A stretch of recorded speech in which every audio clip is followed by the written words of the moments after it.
Halo semua, kembali lagi dengan saya Nadia Termustafida dengan NIM 12300222025.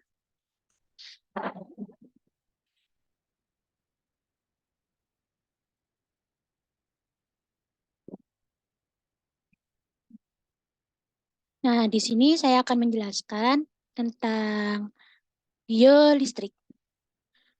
Biolistrik praktikum ke-6, dosen mata kuliah yakni Ibu Ima Kurniastuti, STMT.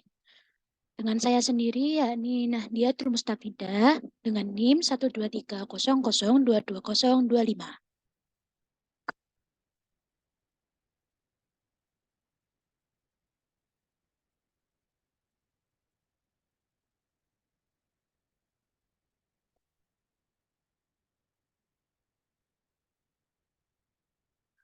Materi pembahasan pada video kali ini yakni tentang pengertian. Kemudian yang kedua, macam-macam gelombang. Kemudian yang ketiga yakni isyarat kelistrikan pada tubuh. Nah, pengertian biolistrik. Biolistrik merupakan energi yang dimiliki setiap manusia yang bersumber dari adenosin trifosfat atau ATP yang dihasilkan oleh mitokondria melalui respirasi sel. Nah, sel mampu menghasilkan potensial listrik yang merupakan lapisan tipis muatan positif pada permukaan luar dan lapisan tipis muatan negatif pada permukaan dalam. Kemudian materi berikutnya yakni tentang macam-macam gelombang.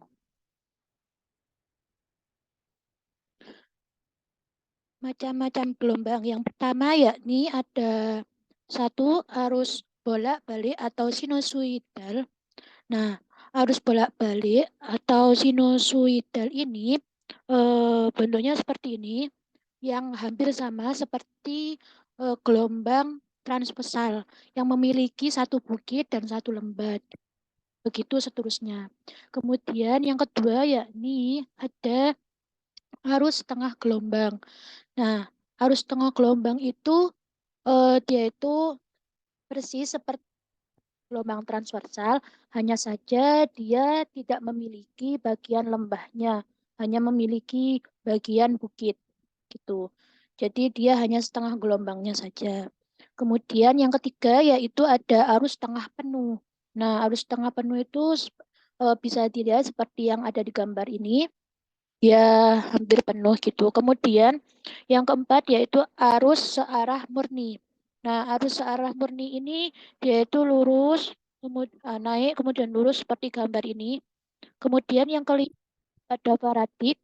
Nah, faradik itu gambarnya seperti ini, hampir seperti rerumputan. Kemudian yang keenam yaitu sentakan faradik. Sentakan faradik ini gambarnya seperti ini, hampir sama seperti yang faradik, hanya saja sentakan faradik ini lebih kompleks dari faradik, dari gelombang.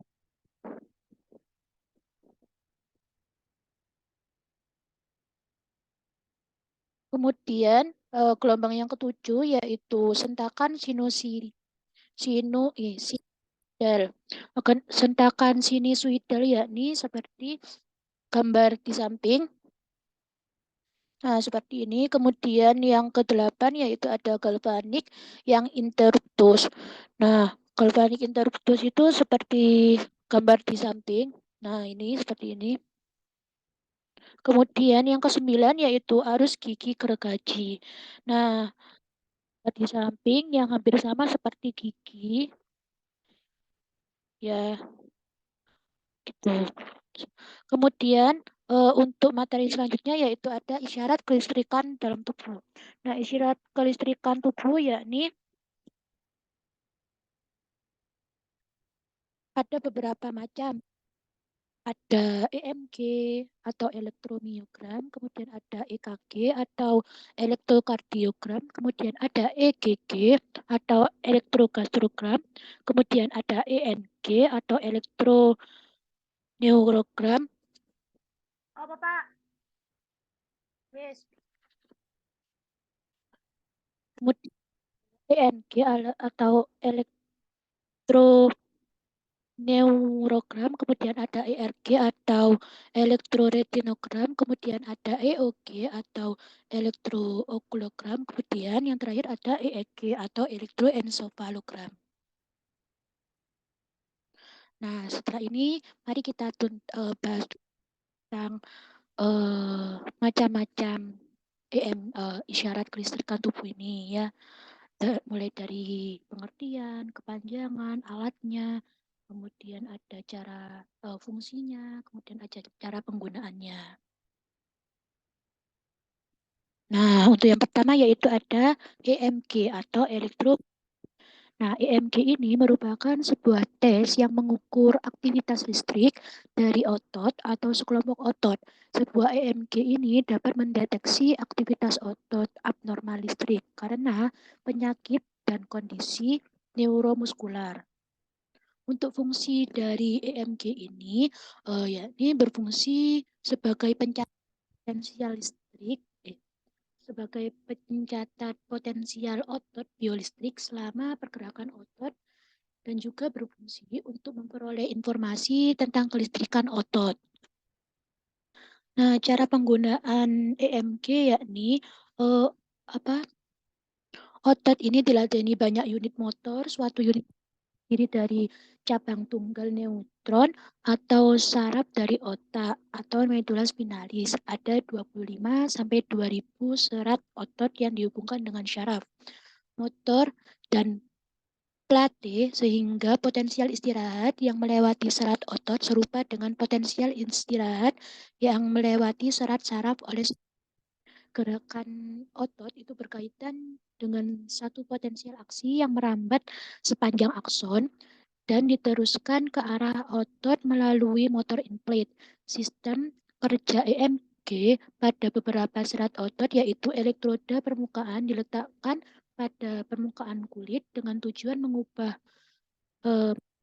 listrik dari sejumlah unit motoris. Sebuah elektroda jarum konsentris dimasukkan ke dalam kulit untuk mengukur aktivitas unit motoris tunggal. Nah, untuk alatnya itu seperti yang ada di sini. Ini untuk alat EMG, kemudian cara penggunaannya yaitu seperti ini. Nah, kemudian selanjutnya yaitu ada EKG. EKG yaitu kepanjangan dari elektrokardiogram. Nah, EKG merupakan pemeriksaan untuk mengukur dan merekam aktivitas listrik jantung yang ditimbulkan oleh sistem eksitasi dan konduktif khusus. Fungsi dari EKG yakni untuk yang pertama yaitu merupakan standar untuk diagnosis jantung, kemudian yang kedua yaitu memandu tingkatan terapi dan resiko untuk pasien yang dicurigai ada infeksi otot, jantung akut. Kemudian yang ketiga yaitu ada fungsinya yaitu untuk sebagai alat tapis penyakit jantung iskemik selama uji stres jantung. Kemudian yang keempat yaitu berguna untuk mendeteksi penyakit jantung.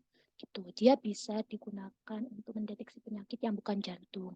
Kemudian yang kelima yaitu untuk membantu menemukan gangguan elektrolit. Kemudian yang keenam yaitu memungkinkan penemuan abnormalis. Untuk cara penggunaan dari EKG yaitu mengumpul dengan cara informasi dari 12 area jantung yang berbeda. Tes ini itu digunakan dengan menempelkan 10 elektroda di dada atau anggota tubuh pasien, lalu aktivitas listrik akan berjalan dalam bentuk grafik dengan pola yang berbeda setiap fase detak jantung. Nah, elektrodanya itu nanti ditempelkan seperti pada gambar di samping ini. Nah, untuk alatnya itu yang ini di samping ini nanti akan menunjukkan gelombang yang dihasilkan oleh elektroda ini. Kemudian yang ketiga yaitu ada EGG atau elektrogastrogram. Nah, elektrogastrogram merupakan suatu gerakan yang terjadi pada otot pada saluran pencernaan yang menimbulkan gerakan semacam sehingga menimbulkan efek menyedot atau menelan makanan yang masuk ke dalam saluran pencernaan. Fungsi dari EGG ini yakni berfungsi untuk membantu penyembuhan dispepsia atau MAH. Kemudian yang kedua yaitu ada EGG ini bagi gastroparesis berfungsi untuk memperbaiki aktivitas moelektrik pada lambung. Kemudian ada cara penggunaan dari EGG. Cara penggunaan dari EGG ini, elektroda itu ditempelkan pada bagian atas perut, memonitor aktivitas listrik yang dihasilkan oleh otot lambung. Dia ditempatkan di atas paru bas yang kemungkinan itu di atas bagian lambung. Gitu. Kemudian ada ENG. ENG adalah elektroneurogram. Elektroneurogram merupakan sebuah alat untuk mengukur kelistrikan saraf yang dapat menghasilkan data kelistrikan. Untuk ENG yakni untuk mengetahui keadaan lengkungan refleks, kemudian mengetahui kecepatan konduksi saraf motoris dan sensoris, serta untuk menentukan penderita miasteni. Nah, untuk cara penggunaan ENG sendiri yakni biasanya itu diperoleh dengan menempatkan elektroda. Aktivitas listrik yang dihasilkan oleh neuron dicatat oleh elektroda dan dikirim ke sistem akuisisi yang biasanya memungkinkan untuk memvisualisasikan aktivitas neuron. Setiap garis vertikal di elektroneurogram merupakan salah satu potensial aksi saraf tergantung presisi dari elektroda yang digunakan untuk merekam aktivitas saraf. Sebuah elektroneurogram dapat berisi aktivitas neuron tunggal untuk ribuan neuron. Para peneliti menyesuaikan presisi elektroda mereka untuk baik fokus pada aktivitas neuron tunggal atau aktivitas umum neuron. Kedua strategi itu memiliki keuntungan yang sesuai dengan presisi mereka. Kemudian ada ERG atau elektroretinogram. Nah, alat ini merupakan tes mata yang mengevaluasi fungsi retina, film yang melapisi bagian dalam mata. Uji ERG ini membantu penyakit pada retina. Untuk fungsi dari ERG yakni untuk mencatat bentuk kompleks potensial listrik biolistrik yang terdapat pada retina mata yang dikerjakan melalui rangsangan cahaya pada retina. Kemudian cara penggunaan dari ERG ini pasien akan memakai tambalan dan duduk dalam ruangan gelap selama 30 menit. Kemudian peneliti itu akan menempelkan elektroda ke dahi pasien dan tidak menimbulkan rasa sakit. Begitu juga semua pengguna elektroda dalam tes ini. Setelah itu tambalan pada mata itu dilepaskan. Permukaan mata pasien akan mati rasa dan tes mata. Dan lensa kontak yang akan ditempatkan pada mata pasien. Pasien ini tidak dapat melihat, kemudian disorotkan cahaya dan mata akan berkedip. Yang berkedip adalah lensa kotak pada mata ketika disorot cahaya. Gitu.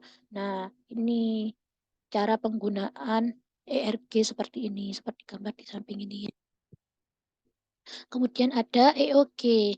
Nah, EOG ini merupakan elektrookulogram. Elektrookulogram merupakan pengukuran atau pencatatan berbagai pada kornea retina sebagai akibat perubahan posisi dan gerakan mata. Untuk fungsi dari EOG yakni untuk mencatat atau mengukur berbagai potensial pada kornea retina sebagai akibat perubahan posisi dan gerakan mata. Cara penggunaan dari alat EOG yakni elektrode dilekatkan di kedua sisi mata. Potensial EOG ini didefinisikan sebagai 0 untuk masa yang melihat lurus ke titik rujukan 0 EDG, memberikan informasi tentang orientasi mata. Selain itu, kecepatan angular dan percepatan angularnya dapat ditentukan. Elektrookulogram V dapat digunakan untuk penelitian. Telah dilakukan banyak studi EOG untuk menentukan efek obat pada gerakan mata. Gerakan mata sewaktu tidur dan sewaktu mencari sesuatu dengan mata. Salah satu penerapan klinisnya yakni dengan mata sewaktu nistagmus, suatu kondisi yang berkaitan dengan gerakan-gerakan kecil pada mata. Serial ECG bergantung pada EOG bergantung pada otot mata, kan sistem Fetchbull atau keseimbangan. Nah, untuk cara penggunaannya itu seperti pada gambar di samping, yakni dengan menempelkan di sekitar area mata. Kemudian nanti akan disalurkan kelistrikannya di bagian monitornya gitu. Kemudian yakni ada EEG, elektroencephalogram. Nah, alat ini merupakan rekaman aktivitas listrik otak yang digunakan untuk mendiagnosis kondisi neurologis, gangguan kejang atau epilepsi. Fungsi dari EEG yakni yang pertama yaitu ada mendiagnosa dan mengklasifikasikan epilepsi. Kemudian yang kedua yaitu ada diagnosa dan lokalisasi tumor otak, infeksi otak, pendarahan otak, dan Parkinson. Kemudian yang ketiga yaitu mendiagnosa lesi desak ruang lain. Kemudian yang keempat yaitu mendiagnosa cedera kepala. Kemudian yang kelima yaitu periode keadaan pingsan atau dementia. Kemudian ada Kemudian yang keenam yaitu ada memonitor aktivitas otak saat seseorang sedang menerima anestesia umum selama perawatan. Untuk alat dari EEG yakni seperti ini, seperti di samping kiri ini. Ini untuk alat yang menerima rangsangan dari otak. Nah, untuk alat yang itu seperti ini ya. Nah, ini ditempelkan di bagian keluar ini tengkorak. Nah, cara penggunaan dari EEG atau elektroencephalogram yaitu dapat diukur dengan menempatkan elektroda di kulit kepala melalui tengkorak yang tidak dibuka atau dengan elektroda yang diletakkan di atas atau di dalam otak gitu. Nah, untuk alatnya seperti ini, jika penggunaan menempatkan elektroda di kulit kepala melalui tengkorak yang tidak dibuka itu seperti ini, bisa juga di dalam otaknya langsung atau di permukaan otak gitu. Nah, sekian materi saya telah selesai. Jika ada salah kata dari apa yang saya sampaikan, mohon maaf.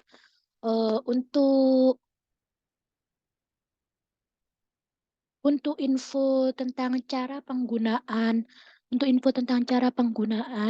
dari alat-alat isyarat kelistrikan tubuh yang sudah saya jelaskan tadi, untuk cara penggunaan yang lebih lengkap dan lebih rincinya lagi, saya akan menaruh beberapa video yang menjelaskan tentang cara penggunaan dari alat-alat